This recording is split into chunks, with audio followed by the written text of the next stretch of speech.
Алматы орталық мешітінің азан кейзет сайты ұсынады.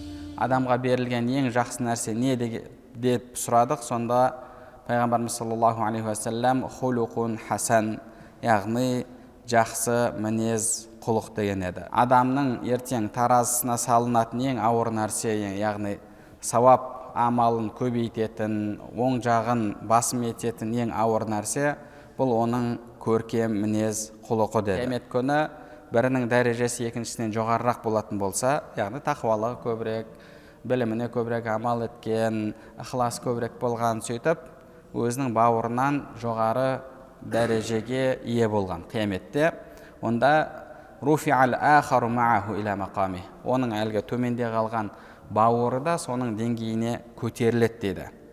Соның деңгейіне көтеріліп, сонымен бірге болады дейді.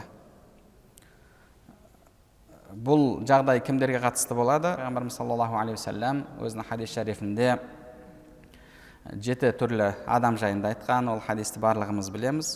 Сол 7 түрлі адамның бірі وَرَجُلَانِ تَحَابَّ فِي اللَّهِ اجْتَمَعَ عَلَى ذَلِكَ وَتَفَرَّقَ عَلَيْهِ.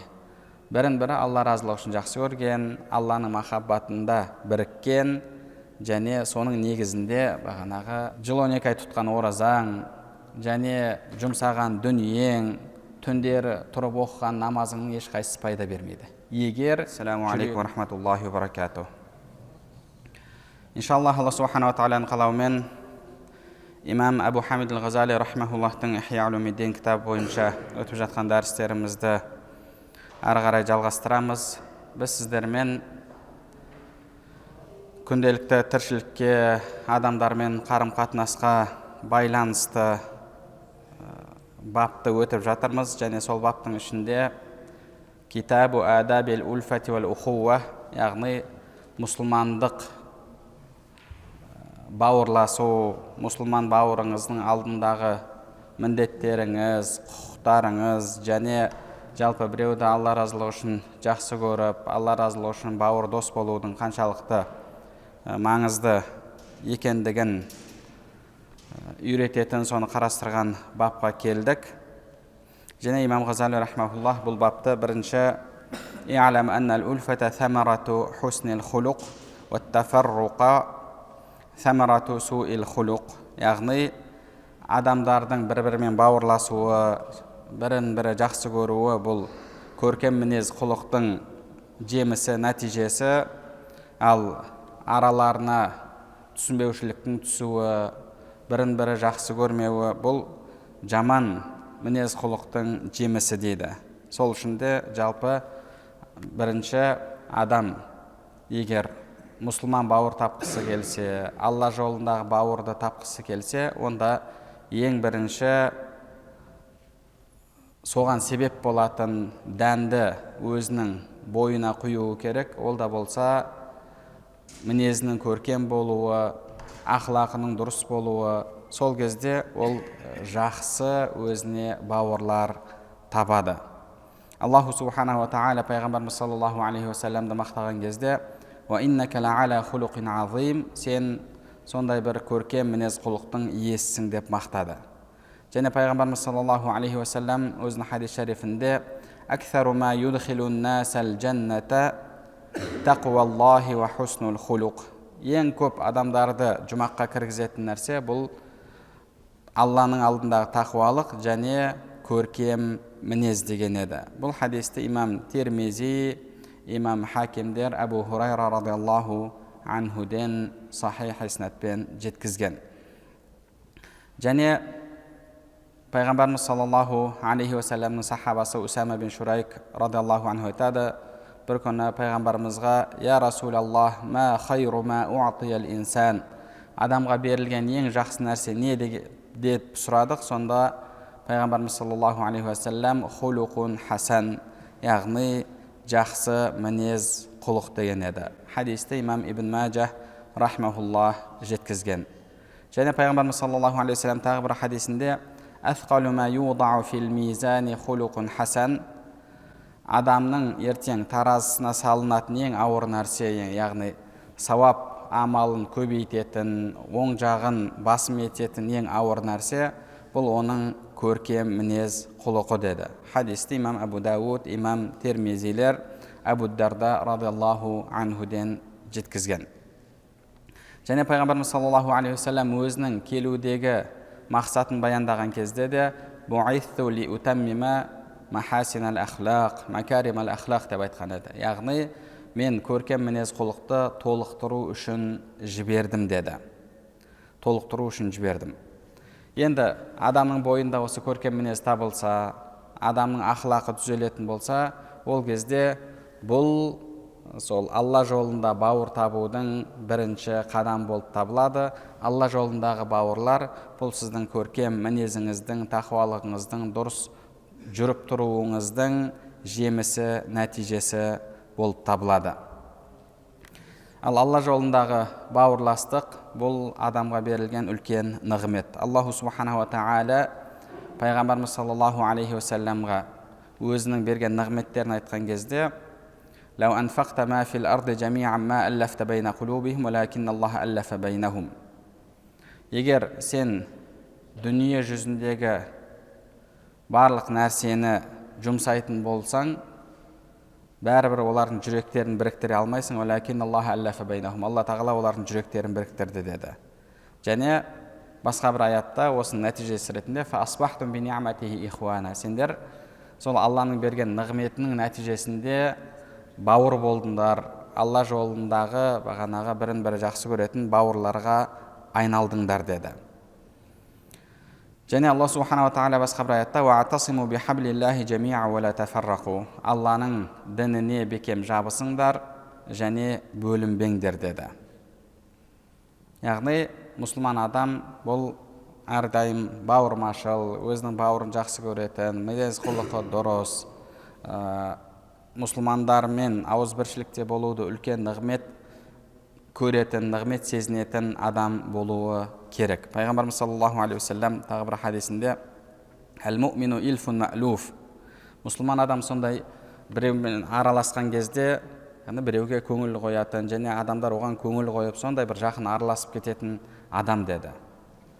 Бұл мұсылман адамның сипатынан, яғни біреумен араласқан кезде, біреумен танысқан кезде бір онымен қатты ара қашықтық сезінбейді, өзінің мұсылман бауыры, көздегені бір, мақсаты бір, барлығының көздеген Алланың разылығы, барлығының көздегені жаннат, жұмақ. Сол үшін де мұсылман адам бұл сондай өзінің мұсылман бауырымен тез араласып кететін, тез сондай бір етене қарым-қатынасқа түсіп кететін адам. Илфун ма'луф, яғни ол сондай адамдар оған көңіл қоя білетін, адамдар оны жақтыратын, өзіне жақын сезінетін және бұл да адамдарды өзіне жақын сезінетін адам деді. Яғни екі жаққа да сондай өзі де жақын сезінеді және басқаларға өзін жақын сездіре білетін адам. وَلَا خَيْرَ فِي مَنْ لَا يَأْلَفْ وَلَا يُؤْلَفْ. Енді осындай адамдарға жақындай білмеген, жақын бола білмеген және адамдардың оған жақындығын сездіре алмаған адамда ешқандай хайыр жоқ деді. Хадисті имам Ахмад, имам Табаранилер, Сахл ибн Саад радиаллаху анхуден, имам Хаким, Абу Хурайра радиаллаху анхуден жеткізген. Яғни мұсылман адам сондай бағана бауырмашыл, өзінің бауырларына жақын адам. Имам Термизи рахмахуллах Муаз радиаллаху анхуден жеткізген хадисте былай делінеді. Бұл хадис қудуси әл-мутахаббуна фи джалали лахум манабиру мин нур. Мен үшін бірін-бірі жақсы көргендерге ертең қияметте нұрдан болған мінберлер беріледі деді. Яғни олар сол мінберлерге шығып тұрады. Яғбитухумун набиюна ва шухада. Яғни жалпы олардың сол жағдайын, бұл жерде ғибта сөзін ғұламаларымыз түсіндірген кезде тікелей аударатын болсақ пайғамбарларда қызығады деген сөз, бірақ ғұламаларымыз тәпсірінде пайғамбарлар дұрыс көрген, басқалар қызыққан деп аударған, өйткені ешкім пайғамбарлардың дәрежесінен артық дәрежеге көтеріле алмайды. Басқалар қызыға қарайтын сондай бір мінберлерде болады. Хадис хасанун сахих, яғни сахих хадис болып табылады, хадис қудуси.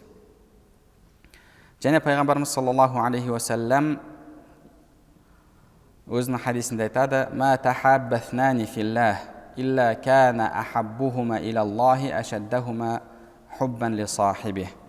Екі адам бірін-бірі Алла разылығы үшін жақсы көретін болса дейді, соның ішіндегі Аллаға жақынырағы ол өзінің бауырын қаттырақ жақсы көрген дейді. Яғни кім өзінің бауырын қаттырақ жақсы көретін болса, көбірек махаббат қоятын болса, ол сол махаббатымен Алланың махаббатына жетсе, Аллаху субханаху тағала оны көбірек жақсы көреді. Хадисті имам ибн Хиббан, имам хакимдер Анас радиаллаху анхуден жеткізген. Және имам Ғазали рахмахулла айтады, осындай бір сөз бар дейді, юқал айтылады дейді, иннал ахавайни филлах, егер екі адам бірін-бірі Алла разылығы үшін жақсы көретін болса, және иза кана ахадухума а'ла мақаман минал ахар, қиямет күні бірінің дәрежесі екіншісінен жоғарырақ болатын болса, яғни тақуалығы көбірек, біліміне көбірек амал еткен, ықылас көбірек болған, сөйтіп өзінің бауырынан жоғары дәрежеге ие болған қияметте, онда руфи'ал ахару ма'аху иля мақами, оның әлгі төменде қалған бауыры да соның деңгейіне көтеріледі дейді. Соның деңгейіне көтеріліп, сонымен бірге болады дейді. Бұл жағдай кімдерге қатысты болады? Бұл жағдай негізінде Құранда Алла субханаху тағала айтқандай туысқандардың арасында. Мысалы, баласының деңгейі төмен болып қалды, бірақ Алла тағала оны әкесінің дәрежесіне көтереді. Қиямет күні біріне бірі бауыр болған адамдарға да осындай жақсылық беріледі дейді. Себебі дейді, لأن الأخوة إذا اكتسبت في الله لم تكن دون أخوة الولادة. Егер кімде-кім біреуді Алла разылығы үшін жақсы көретін болса, біреумен Алла разылығы үшін арасында бауырластық пайда болатын болса, бұның деңгейі әлгі туысқандықтан төмен емес дейді. Алла тағала мұсылмандарға сондай жақсылық берді. Өзінің туысқаны дәрежесі төмен болатын болса, оны әлгі жақсырақ болған, дәрежесі жоғарырақ болған туысқанының дәрежесіне көтеріп қояды. Алла субханаху тағала Құран кәрімде «Әлхақна бихим зурриятихим», біз оларға, яғни ұрпақтарын, зүрриятын қосып бердік деп айтады. Алла субханаху тағала тура сол жақсылықты Алла жолында бауыр болғандарға да береді дейді. Және сондай пайғамбарымыз саллаллаху алейхи уассалам өзінің хадис шарифінде 7 түрлі адам жайында айтқан, ол хадисті барлығымыз білеміз. Сол 7 түрлі адамның бірі «Вараджулани тахабба филлахи иджтама аля залик ва тафаррақа алейх». Бірін-бірі Алла разылығы үшін жақсы көрген, Алланың махаббатында біріккен, және соның негізінде бағанағы жолдары екі жаққа кеткен адамдар дейді. Пайғамбарымыз саллаллаху алейхи уассалам тағы бір хадисінде айтады: «Инна ражулан зара ахан лаху филлах». Бір күні бір кісі өзінің Алла жолында жақсы көрген бауырын зиярат етуге жолға шығады. Фа арсадаллаху лаху малакан. Алла тағала оның жолын тосуға, яғни келе жатқан кезде алдынан шығуға бір періштені жібереді. Періште келіп оған айтады: «Фақал айна турид», қайда бара жатсың? «Қала уриду ан азура ахи фуланан». Мен пәленше бауырымды зиярат еткім келіп жатыр, яғни сол үшін жолға шықтым дейді. «Фақала ли хажатин лака инда». Сенің бір мұқтаждығың бар ма? Барған кезінде ол өтеп беретін. Сол бір мұқтаждығың үшін бара жатсың ба дейді. «Қала ла». Жоқ, олай емес дейді. «Ли қарабатин байнака ва байна». Екеуінің араңда бір туысқандық бар ма? Сол туысқандық үшін бара жатсың ба дейді. «Қала ла». Жоқ дейді. «Фаби ни'матин лаху индак». Яғни оның саған бір жақсылығы өткен бе дейді. Бір жақсылығы өткен бе, немесе бір жақсылықты, бір дүниелік бір нәрсені көздеп бара жатсың ба дейді. «Қала ла». Жоқ деп айтады тағы да. «Қала фабима». Онда не үшін бара жатсың деген кезде «Ухиббуху филлах». «Қала ухиббуху филлах». Мен оны Алла разылығы үшін, Алланың жолында жақсы көремін деді. Сонда періште айтты: «Фаинна Аллаха арсалани илейка юхбирук бианнаху юхиббука лихуббика иyyah. Ва қад аужаба лакал джанна». Мен Алланың елшісімін, яғни періштемін деді. Адам бейнесінде келген. Алла тағала мені саған өзінің сені сол бауырыңды жақсы көргені үшін жақсы көретінін және саған иншаллах жұмақтың уәжіп болғанын хабарлау үшін жіберді деді. Яғни алла тағала әлгі періштені не үшін жіберді? Өзінің махаббатын, өзінің сол пендесін жақсы көретіндігін және оған жәннаттың уәжіп болғандығын жеткізу үшін. Оның себебі лихуббика ия, өзінің мұсылман бауырын Алла разылығы үшін жақсы көргендігі себепті. Хадисті имам Муслим рахимахуллах жеткізген. Және имам Термизи, имам Ибн Маджалар Абу Хурайра радиаллаху анхуден жеткізген хадисте Пайғамбарымыз саллаллаху алейхи ва саллям айтады: "Мен ада маридан ау зара ахан филлах", кімде-кім бір науқастанып қалған кісіні зиярат ететін болса, немесе өзінің Алла жолындағы бауырын зиярат ететін болса, надаху мунади минас сама, аспаннан бір шақырушы шақырады деді. Яғни мына келесі сөздерді айтады: "Тибта ва таба мамшак", сен өзің сондай бір берекелі жақсы адам болдың, сенің осы қадамың сондай бір берекелі қадам болды, жолға шығуың берекелі қадам болды, ва табаута минал джаннати манзила, және сен өзіңе жұмақтан орын дайындадың деп айтылады деді. Яғни өзіңіздің бір мұсылман бауырыңызды жамағаттағы бағанағы Алла разылығы үшін жақсы көрген, осы мешітте жүріп танысқан, араларыңызда бір алысып жатқан ешқандай бір дүние жоқ, басқа бір дүнияуи көздеген мақсатыңыз жоқ, тек қана сол оның намазхандығы үшін, өзіңіздің намазхандығыңыз үшін араларыңыздағы болған сол қарым қатынас, осындай бауырыңызды зиярат етсеңіз, барып хал жағдайын сұрайтын болсаңыз, Аллаху субханаху ва тағала сізге періштені жіберіп, періште осы сөздерді айтады, сіз үшін дұға жасайды, және иншаллах Алла тағала сізге жұмақтан орын дайындайды. Али радиаллаху анху айтады: "Алейкум бил ихван, фа иннахум уддатун фид дуния вал ахира. Ала тасмау иля қаули ахлин нар, фама лана мин шафиин вала садиқин хамим." Өздеріңе Алла разылығы үшін жақсы көрген бауырлар табыңдар. Олар бұл дүниеде және ахиретте сендерге керек болады деді. Бұл ахиретке дайындық және бұл дүниеде сізге қажет болады. Тозақ иелерінің сөздерін естімейсіңдер ме? Олар тозаққа түскен кезде фама лана мин шафиин вала садиқин хамим, бізге шапағатшы ететін ешкім жоқ және жақын достарымыз жоқ деп айтады деді.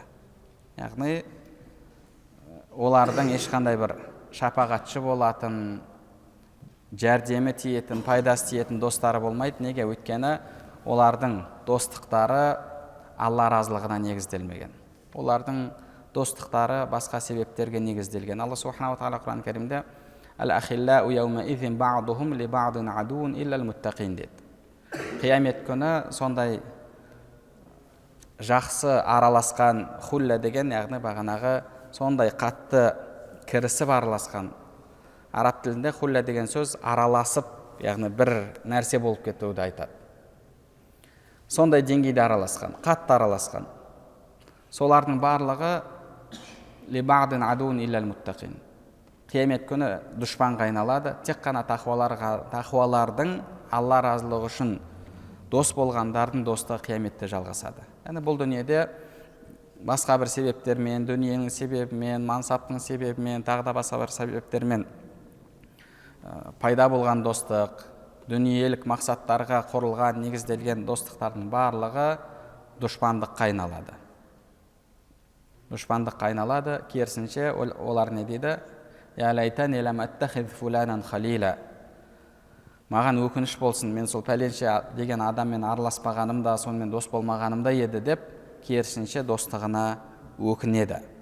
Ал шынайы бауырлар бұл дүниеде бірін-бірі Алла разылығы үшін жақсы көргендер, ертең қияметте сондай нұрдан болған мінберлерде болады, біріне бірі шапағат етеді, ертең бірінің себебімен Алла тағала екіншісінің дәрежесін көтереді. Оларға Алла тағала сондай мүмкіндіктерді, сондай жақсылықтарды берген. Ертең иншалла көлеңкеде болады. Сол үшін де Алла разылығы үшін болған, Алла разылығына негізделген достарды көбейтуіміз керек. Абдулла ибн Умар радиаллаху анхум айтады: Валлахи лау сумту нахара ла уфтиру, ва қумту лейла ла анаму. Валлахи деп антышып айтып жатыр, егер мен күнде ораза тұтсам да дейді, яғни еш аузымды ашпастан күнде ораза тұтсам да, ва қумту лейла ла анаму, және сондай-ақ түндерімді ұйықтамастан намазбен өткізсем де, ва анфақту мали фи сабилиллах, және сондай-ақ бүкіл дүниемді Алла разылығы үшін Алла жолында жұмсасам да дейді, амуту яума амуту ва лейса фи қалби хуббун ли ахли таатиллах ва буғдун ли ахли маасиятиллах ма нафани залика шейа. Мен өлген күні, қайтыс болған күні жүрегімде Алланың достарына деген махаббат болмаса, Алланың дұшпандарына деген жек көру болмаса, алдыңғы нәрселердің ешқайсысы маған пайда бермейді дейді. Яғни жыл 12 ай тұтқан оразаң, және жұмсаған дүниең, түндері тұрып оқыған намазыңның ешқайсысы пайда бермейді, егер жүрегіңде Алланың достарына деген махаббат болмаса, Алланың дұшпандарына, дін дұшпандарына деген жақтырмау болмаса. Имам Ибн Саммак рахмахулла айтады: Аллахумма иннака та'ламу анни иза кунту а'сик, кунту ухиббу ман юти'ук, фадж'ал залика қурбатан ли илайк. Ва Раббым, мен кейде саған қарсы келіп күнә жасап қойсам да, саған бағынып, сенің айтқаныңды орындаушыларды жақсы көретін едім. Сол ісіммен мені өзіңе жақындат деген сөзді айтқан. Яғни сіздің біреуді Алла разылығы үшін жақсы көруіңіздің өзі де иншалла дәрежеңіздің көтерілуіне себепші болады. Бірақ бұл дегеніміз, яғни сен толық күнәда жүріп, бірақ өліп бара жатып, Алла, мен сенің тақуа құлдарың жақсы көремін, соның себебімен дәрежемді көтеріп жібер деп айту, өзің ешқандай әрекет етпестен, жүрегіңде бір тақуалыққа деген ұмтылыс болмаса, бірақ тек қана жақсы көрем деп жүретін болсаң, онда ол пайда бермейді. Өзіңде де әрекет болуы керек. Бірақ әрекетіңнен кейін оның деңгейіне жетпей жатсаң, иншалла Алла субханала тағала сол бауырыңа деген махаббатың себебімен сені соның дәрежесіне көтереді. Бұл жайында имам Хасан рахмахулла айтқан: "Ябна адам ла яғурраннака қаулу ман яқулу ал-мар'у ма'a ман ахаб." О адам баласы, адам қиямет күні жақсы көргенмен бірге болады деген сөз сені алдап қоймасын деді. "Фаиннака лан талхақал абрар илля би а'малихим." Сен олардың деңгейіне амалыңмен ғана жетсесің деді. Солар секілді амал жасаумен, соған тырысумен жетесің деді. Фаиннал яхуда ва насара юхиббуна анбияахум ва лейсу маахум. Яхудилер, насранилар өздерінің пайғамбарларын жақсы көреді, бірақ олармен бірге емес дейді. Сол үшін де имам Ғазали рахмахулла айтады, бұл сөздер, яғни тек қана жақсы көрудің пайда бермейтіндігін, сен олардың деңгейіне жетпесең де ұқсап бағуың керектігін көрсетеді дейді. Ұқсап бағуың керектігін көрсетеді дейді. Және алдыңғы кітаптарда риуаят етілген, Аллаху субханала тағала Муса алейхиссаламға уахи етіп айтады: "Хал амилта ли амалан қат?" Мен үшін бір амал істедің бе деген сұрақ қояды. Сонда Муса алейхиссалам: "Илахи инни саллайту лак ва сумту ва тасаддақту ва заккайт." Ва Раббым, мен сен үшін намаз оқыдым, ораза тұттым, садақа бердім, зекет бердім деді. Сонда Алла тағала айтады: "Инна салата лака бурхан ва сауму джунна." Намазың ертең сенің ұсынатын құжатың болады. Хадистерде келгендей. Ва сауму джунна. Ва саума джунна. Ораза болса саған қалқан болады дейді. Ва садақата зил. Садақа ертең саған көлеңке болады. Ва заката нур. Зекет нұр болады. Фа айю амалин амилта ли. Яғни оның барлығы өзіңе қайтатын нәрсе. Оның барлығының пайдасы өзіңе. Енді мен үшін не істедің деген кезде, илахи, Муса айтады: "Илахи дуллани аля амалин хуалак." Сен үшін болған бір амалды көрсетші деген кезде, "Я Муса, хал валайта ли валиян қат, ва хал адайта фи адуан қат." менің достарымды мен үшін жақсы көріп, солармен дос болдың ба? Маған дұшпан болғандарға дұшпандық көрсете білдің бе? деп сұрақ қойды. فعلم موسى أن أفضل الأعمال الحب في الله والبغض في الله. Муса алейхиссалам осы сөздерден кейін Алланың алдындағы ең ұлы амал бұл Алла разылығы үшін жақсы көру, Алла разылығы үшін жақсы көрмеу екендігін білді дейді. Имам Мухаммад ибн Уаси рахимахуллахқа бір кісі келіп, «Инни ла ухиббука филлах», мен сені Алла разылығы үшін Алланың жолында жақсы көремін деді. Сонда Мухаммад ибн Уаси ахаббака аллази ахбабтани лах, мен үшін жақсы көргенің сені жақсы көрсін деді. Яғни ол үшін жақсы көргенің, мені жақсы көргенің сені жақсы көрсін деді. Яғни сен кім үшін жақсы көріп жатсың? Алла разылығы үшін Алла сені жақсы көрсін деді. Кейін жүзін бұрып тұрып айтты: Аллахума инни аузу бика ан ухабба фика ва анта ли мубғид. Уа Раббым, мені адамдардың сенің разылығы үшін жақсы көріліп, бірақ сенің алдында сонда жек көрініштілерден болуымнан құтқар, мені сол нәрседен сақтат деді. Яғни бұл өте ауыр нәрсе. Адамдар сені Алла разылығы үшін жақсы көреді, сені жақсы деп ойлайды, бірақ сен Алланың алдында сондай жаман, жек көрінішті адамдардансың.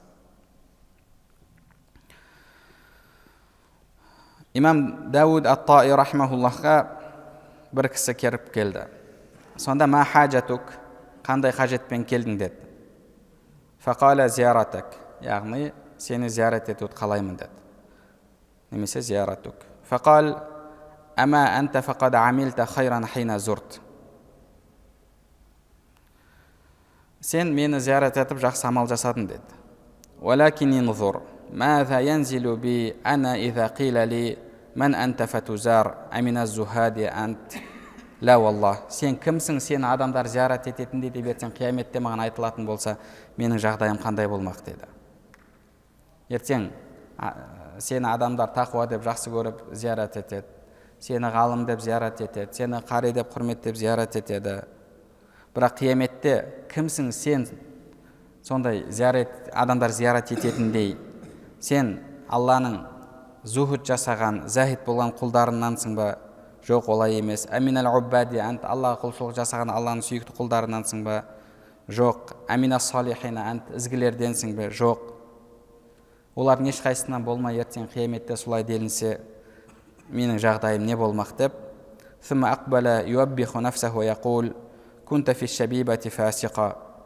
Өзіне қарап тұрып, яғни өзін сөгіп, өзін кінәлап, сен жас кезінде пасық болдың, ал енді қартайған кезде рияшылдардан болдың.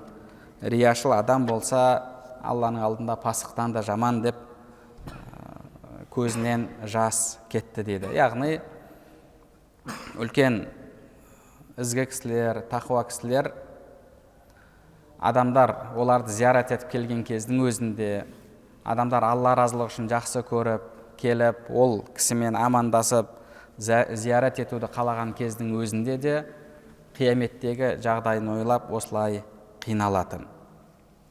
Имам Фудайл ибн Аяд рахимахулла айтады: «Назару раджули иля ваджхи ахихи алал маваддати ва рахмати ибада». Мұсылман адамның Алла разылығы үшін жақсы көріп, мұсылман бауырының жүзіне күлімсіреп қарауының өзі, бұл не дейді? Айбада, мұның өзі құлшылық дейді. Яғни мейірім көзімен сонда күлімсіреп қарайтын болсаңыз мұсылман бауырыңызға, мұның өзі сіз үшін құлшылық болып табылады. Одан кейінгі енді келесі мәселе бұл кімді Алла разылығы үшін жақсы көрген бауырым деп айта аласыз. Яғни сіз қандай бір себеппен жақсы көрген болуыңыз керек, оны Алла разылығы үшін жақсы көрген бауырыңыздың қатарына қосу үшін. Жалпы имамдарымыз адамдардың жақсы көруі әртүрлі себеппен болады деген. Әртүрлі себеппен болады. Біріншісі, тек қана табиғаттың сәйкестігі үшін жақсы көретіндер бар. Яғни біреу жақсы көреді, не үшін? Табиғат сәйкес келеді, онымен араласқан ұнайды, яғни бір жағымды адам, басқа бір себеп жоқ. Не үшін оны жақсы көресің десе, білмейді. Олай болады. Пайғамбарымыз саллаллаху алейхи вассалам өзінің хадисінде әл-әруаху джунудун муджаннада фама таарафа минха талаф ва ма танакара минха ихталаф деді. Имам Муслим Абу Хурайра радиаллаху анхуден және имам Бухари Айша анамыздан жеткізген хадисте Пайғамбар саллаллаху алейхи вассалам адамдардың рухтары бұл бір жасақталған әскер секілді деді. Бір-біріне сәйкес келгендер бірін-бірі жақсы көріп кетеді, сәйкес келмегендер ажырап кетеді деді. Яғни жалпы адамдардың рухында жалпы бір сондай бір сәйкестік деген нәрсе болады. Біреу сізге сәйкес келеді, сол себепті табиғатыңыз оны жақсы көреді. Табиғатыңыз жақсы көреді.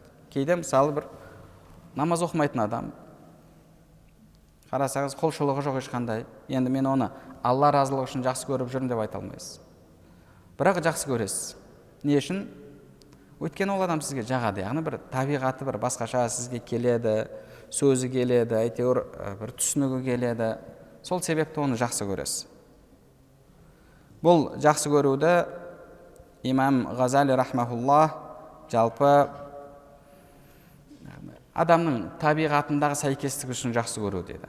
Немесе сіз бір нәрсені жақсы көресіз, сол жақсы көретін нәрсе оның бойында бар. Сол бойында бар болған үшін ол адамды жақсы көресіз. Бұл махаббатты Алла разылығы үшін, Алла жолындағы махаббат деп айтуға келеді ме? Келмейді. Яғни кейде сіз біреуді жақсы көріп қаласыз, өйткені табиғатыңыз жақсы көріп қалады. Басқа себеп жоқ. Ол адамға түсіндіріп берші десеңіз, түсіндіріп бере алмайды. Білмеймін, ұнайды, немесе бағанағы өзім жаныма жақын сезінемін деген секілді осындай бір сөздерді айтады. Ал енді екінші тағы да бір махаббаттың түрі бар. Бұл ол адамды сіз өзі үшін жақсы көрмейсіз, басқа бір себеп үшін жақсы көресіз. Мысалы, адамдар алтын мен күмісті жақсы көреді. Алтын мен күміс тас, бірақ сізді жақсы көретін нәрселеріңізге жеткізеді. Сол себепті сіз оны жақсы көресіз. Ақшаны жақсы көресіз. Ақша қарасаңыз қағаз, бірақ сіз ақшамен жақсы көретін нәрсеңізге қол жеткізесіз. Сол үшін жақсы көресіз. Яғни сізді бір мақсатқа жеткізеді, бір жақсы көрген нәрсеңізге жеткізеді. Сол секілді адамда біреуді жақсы көреді. Мансабы үшін жақсы көруі мүмкін. Егер мансабы үшін жақсы көретін болсаңыз, бір дүниелік мақсатқа қол жеткізу үшін жақсы көретін болсаңыз, онда ол Алла жолындағы бауырластық емес. Алла жолындағы бауырластық емес. Сіз солай ойласаңыз да. Және сондай-ақ имам Ғазали рахмахуллах мынадай мысал келтіреді. Бір ұстазды жақсы көрсеңіз дейді. Ол Алла разылығы үшін жақсы көру ме? Егер сіздің мақсатыңыз дүниелік болатын болса, онда ол Алла разылығы үшін жақсы көреміз дейді. Яғни мысалы ниеті дұрыс емес, ұстазын жақсы көреді, білім берген үшін, білім алып, ертең құрметті сыйлы болғысы келеді. Бір дүниелік мақсатты көздейді. Мысалы, біреу бір дүниелік пәннен сабақ беретін мұғалім жақсы көреді. Неге? Өйткені ертең соның қолында білім алып, өзі үлкен ғалым болғысы келеді, тағы да сондай бір дүниелік бір атаққа, ғылыми атаққа қол жеткізгісі келеді. Сол үшін жақсы көретін болса, онда ол Алла разылығы үшін болған жақсы көру, Алла разылығы үшін болған махаббат емес. Ал енді біреуді жақсы көресіз, одан сізге пайда келеді, бірақ ол пайда ақиреттік пайда болатын болса, онда ол Алла разылығы үшін болған жақсы көру болып табылады. Имам Ғазали рахмахуллах оған біраз мысалдар келтірген, және одан кейінгі, яғни таза негізгі біздің көздегеніміз дейді, Алла разылығы үшін жақсы көру деген, ол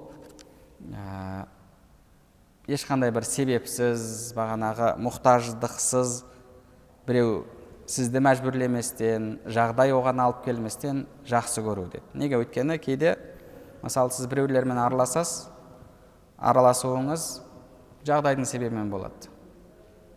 Қалай? Бір жерге жұмысқа кірдіңіз. Жұмысқа кірдіңіз, жұмыстағы әріптестеріңізбен таныстыңыз. ары қарай солармен араласасыз. Яғни сіз оны бір арнайы іздеп, Алла разылығы үшін Алланы жақсы көргендігі үшін, Алланың сүйікті құлы болғандығы үшін оны жақсы көріп, онымен дос болған жоқсыз. Жұмыстың себебімен, көршіліктің себебімен ол адаммен араласа бастадыңыз. Ертең мысалы басқа жаққа кетсеңіз, онымен қарым-қатынасыңыз үзіліп қалады. Ондай көршілер көп. Көрші болып тұрған кезде қарым-қатынаста боласыз, кейін көшіп кеткеннен кейін араңыздағы қарым-қатынас үзіледі. Жұмыста кезде араласасыз, кейін жұмыстан кеткеннен кейін басқа жұмысқа ауыссаңыз, ол адаммен қарым-қатынасыңыз үзіліп қалады. Мысалы, бағанағы әскерде бірге боласыз, сол кезде араласасыз, дос боласыз. Келгеннен кейін ол өзінің жөніне кетеді, сіз өзіңіздің жөніңізге кетесіз, сөйтіп араңыздағы қарым-қатынас үзіледі. Енді бұның барлығы сіздің таңдауыңызбен болған нәрселер ме? Жоқ. Жағдай соған алып келді, сонымен араласуға алып келді, сіз араластыңыз. Бұны имам Ғазали рахмауллах бұл ихтияри, яғни адамның қалауымен болған достасу емес дейді. Жағдай соған алып келді. Ал бірақ ары қарай ол өзіңіздің қалауыңызбен болып, бағанағы біріңіз тауып, Алла разылығы үшін жақсы көріп, ары қарай себеп өзгеріп жатса, онда оның үкімі де өзгереді. Енді ол мәселелерді иншалла Алла нәсіп етсе, яғни шынайы мұсылман бауыр деп, шынайы достық деп қайсысын айта аламыз. Алла нәсіп етсе, оны иншалла келесі дәрісімізде үйренетін боламыз. Алла субханала тағала бәрімізге пайдалы білім нәсіп етсін, білімдерімізге амал етуімізді және амалдарымыздың қабыл болуын нәсіп етсін. Субханакаллахумма бихамдика, ашһаду ан ла илаха илля анта, астағфирука ва атубу илейк.